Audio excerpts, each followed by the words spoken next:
Assalamualaikum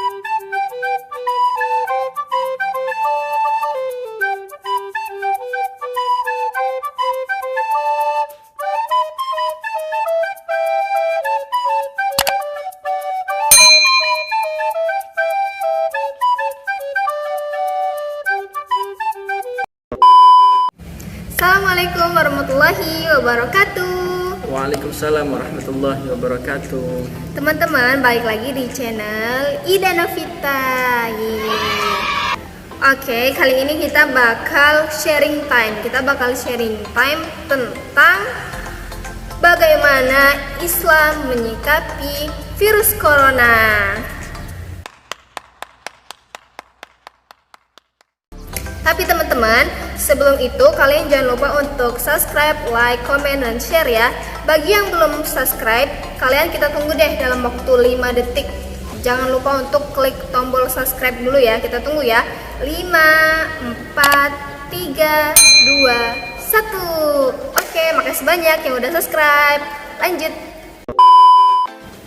Oke teman-teman, kan kita ketahui sama-sama kalau virus corona itu virus yang sangat menggemparkan dunia kita ini kan.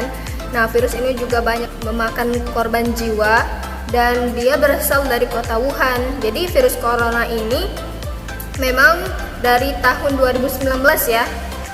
Nah, yang jadi pertanyaan nih, apakah virus corona itu memang benar-benar dari Wuhan atau dari tempat lain gitu kan? Kita nggak tahu. Kalau menurut kamu gimana? Menurut aku apa menurut pandangan Islamnya gitu? Ya, menurut pandangan Islamnya gimana? Karena kita kan menindaklanjuti memandang dari pandangan Islam. Ya. Bismillahirrahmanirrahim. Wassalatu wassalamu ala Rasulillah Sayyidina wa Maulana Muhammad ibni Abdullah wa ala alihi wa sahbihi wa man wala. Berbicara tentang virus corona, jadi sebenarnya virus corona ini bukan serta-merta Allah takdirkan di kota Wuhan atau ada di negara Cina.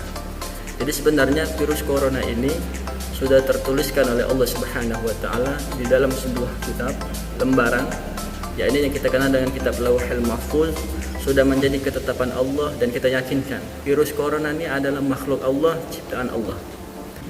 Terus bagaimana sih pandangan Islam mengenai virus corona ini?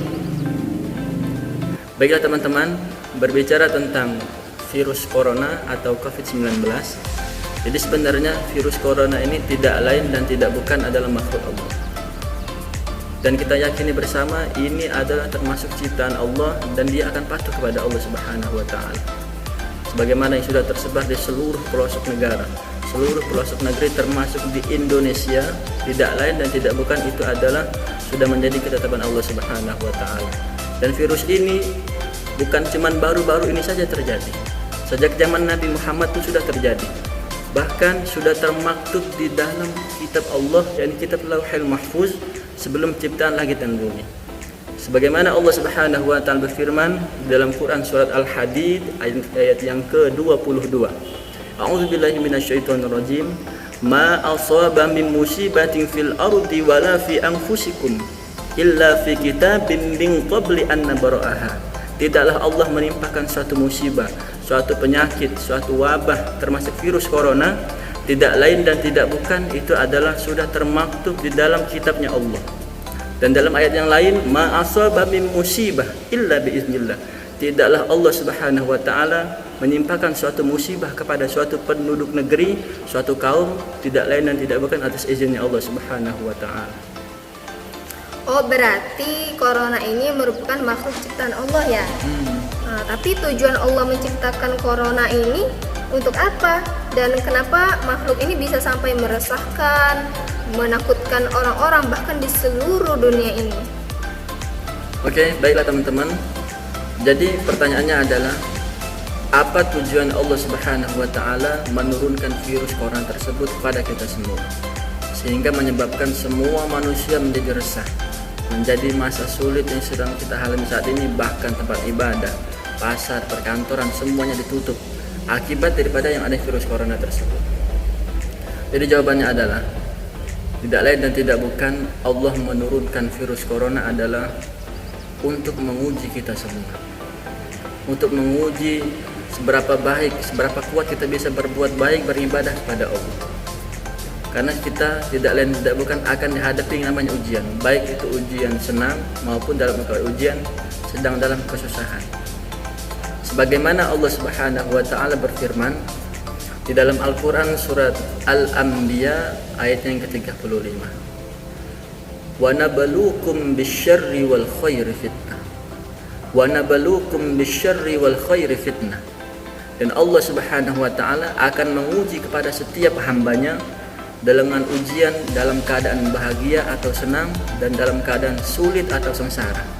Jadi dua mata hal tersebut pasti akan terjadi dalam kehidupan kita. Nah, berbicara tentang virus corona, jadi virus corona ini ada sesuatu hal ujian yang sifatnya tidak kita senangi, yang sifatnya tidak kita cintai dalam praktek kemanusiaan. Manusia akan tidak suka yang namanya tertimpa musibah, tidak akan suka dengan kesengsaraan, tidak akan suka dengan wabah penyakit. Itulah sifat manusia. Dan setiap orang pasti tidak suka dengan yang namanya dikenakan musibah. Dan semua negara pun tidak akan mau menerima yang namanya virus corona tersebut. Tetapi Allah Subhanahu wa taala punya rencana besar di balik ini, pasti itu. Dan tujuan utama Allah Subhanahu wa taala menurunkan virus corona tidak lain dan tidak bukan. Allah katakan dalam Al-Qur'an, "Allazi khalaqal mauta wal hayata liyabluwakum ayyukum ahsanu amala." Dialah Allah Subhanahu wa taala yang menciptakan kehidupan, yang menciptakan kematian. Kehidupan dan kematian itu adalah dua mata hal yang Allah contohkan, kebaikan dalam keburukan. Kehidupan ada dalam kebaikan, kematian dalam keburukan. Dan hal tersebut tidak lain dan tidak bukan Allah ciptakan, termasuk virus corona ini adalah Allah ingin melihat seberapa kuat kita dalam ibadah kepada Allah, seberapa kuat kita dalam untuk beramal soleh. Kalau kita dihadapi dengan virus corona, tidak lain tidak bukan itu adalah untuk melihat amal kita, melihat perbuatan kita, apakah kita semakin istiqomah mengingat Allah atau justru kita lupa kepada Allah Subhanahu wa taala. Sedangkan menurut Imam At-Tabari dalam kitab tafsirnya, beliau menjelaskan tentang Quran surat Al-Anbiya ayat yang ke-35. Beliau mengatakan, "Linanzura kaifa syukruhum fima yuhibbun wa kaifa sabrahum fima yakrahun." Allah menciptakan kebahagiaan, kesenangan, kesulitan dan juga kesengsaraan tidak lain dan tidak bukan Allah ingin melihat rasa syukur kita dan rasa sabar kita. Bagaimana sikap kita ketika dapat bahagia? Apakah kita bersyukur kepada Allah? Dan bagaimana sikap kita ketika kita dihadapkan dengan musibah? Apakah kita semakin mengeluh, semakin susah, atau melawan pada dunia, melawan Allah bahkan? Dan ketika kita susah, tidak lain dan tidak bukan yang harus kita lakukan adalah bersabar atau menghadapi ujian tersebut. Dan kita berdoa kepada Allah, semoga Allah Subhanahu wa taala mengangkat virus corona dari seluruh penduduk negeri ini. Amin ya rabbal alamin. Oke teman-teman, jadi tujuan Allah untuk menurunkan virus corona itu tidak lain yaitu untuk menguji keimanan kita, menguji seberapa besar iman kita dalam mengingat Allah ya. Terus tapi karena ujian ini banyak banget timbul beberapa problem teman-teman kan, kayak seperti rumah ibadah yang ditutup, masjid-masjid ditutup, dan sholat Jumat ditiadakan, sekolah ditutup, segala macam ditutup. Jadi semua kegiatan kita tuh ditutup gitu ya. Jadi ada timbul pertanyaan nih dari kalangan masyarakat mengenai sholat Jumat. Kan sholat Jumat tuh kalau ditinggal 3 kali dia bakal kafir kan. Nah, gimana kalau kita yang sholat Jumatnya sudah berbulan-bulan, udah berapa bulan ya, udah berapa minggu gitu ya teman-teman ya, sudah nggak melakukan sholat Jumat lagi. Nah itu gimana? Oke teman-teman, kita akan menjawab pertanyaan bagaimana hukum sholat Jumat yang tinggalkan sebanyak 3 kali berturut-turut yang disebabkan dengan virus corona tersebut, sebagaimana himbauan daripada pemerintah dan juga ulama-ulama kita. Jadi jawabannya adalah, sebelum kita menjawab bagaimana hukumnya, kita akan beritahu dulu, kita bacakan dulu teks hadis Nabi Sallallahu Alaihi Wasallam tentang hal tersebut.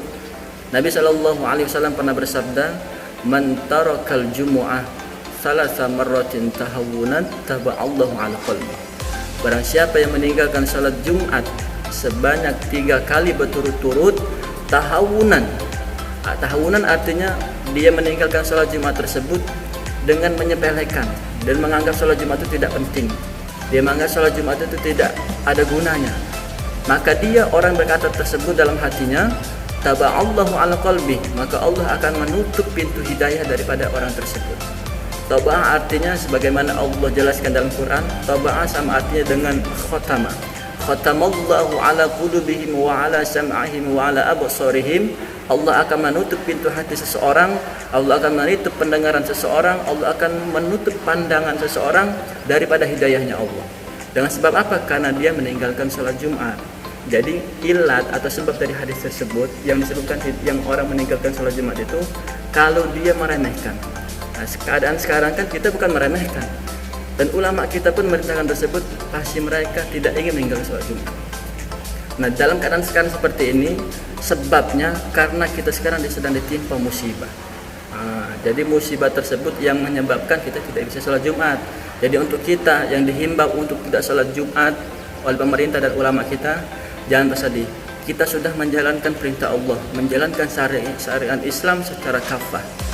Jadi walaupun kita tidak sholat Jumat dan kita diperintahkan untuk diganti sholat zuhur, maka insya Allah sholat zuhurnya kita pada hari Jumat tersebut akan sama pahala di sisi Allah ketika kita melaksanakan sholat Jumat sebagaimana biasanya. Pada hari Jumat kita tidak diperkenankan untuk sholat Jumat dikarenakan sebab karena ada wabah karena virus corona. Dan kita diperintahkan untuk sholat zuhur di rumah diganti, bukan untuk meninggalkan masjid, bukan pemerintah atau ulama kita untuk menutup masjid. Tidak ada dalam teks himbauan pemerintah dan MUI untuk menutup masjid. Bahkan kita disuruh untuk mengganti sholat Jumat menjadi sholat zuhur. Terus pertanyaannya, siapa yang akan bertanggung jawab tersebut? Tentunya akan bertanggung jawab pemerintah dan ulama. Dan pemerintah dan ulama pun tidak serta-merta mengeluarkan fatwa. Mereka semua pasti memiliki landasan dari Nabi Sallallahu Alaihi Wasallam.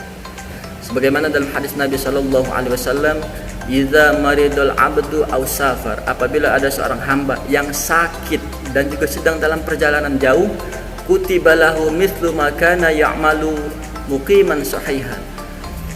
Dan untuk kita semua yang kita diperintahkan untuk salat zuhur atau salat berjamaah ke rumah, tidak bisa salat Jumat ke masjid dan kita diganti untuk salat zuhur, jangan khawatir, pahalanya tetap sama di sisi Allah Subhanahu wa taala. Oh, jadi gitu teman-teman ya, meskipun kita nggak sholat Jumat, jadi hukum sholat Jumatnya itu nggak apa-apa karena kita meninggalkan sholat Jumat dikarenakan ada ilat tadi kan, ada musibah, ada penyakit, ada wabah. Jadi insya Allah pahalanya masih tetap sama seperti kita mengerjakan sholat Jumat seperti biasanya meskipun diganti sama sholat zuhur teman-teman. Oke teman-teman, jadi itu dia sharing kita kali ini. Semoga bisa bermanfaat dan semoga kalian bisa mengambil pelajaran dari apa yang kita sampaikan tadi ya. Oke teman-teman, jangan lupa untuk selalu ibadah kepada Allah, selalu meningkatkan keimanan kita kepada Allah, dan jaga kebersihan dan taati aturan pemerintah yang menyuruh kita untuk stay at home. Jadi tetap di rumah aja ya, jaga kesehatan kalian. Kami akhiri. Wassalamualaikum warahmatullahi wabarakatuh. Assalamualaikum warahmatullahi wabarakatuh.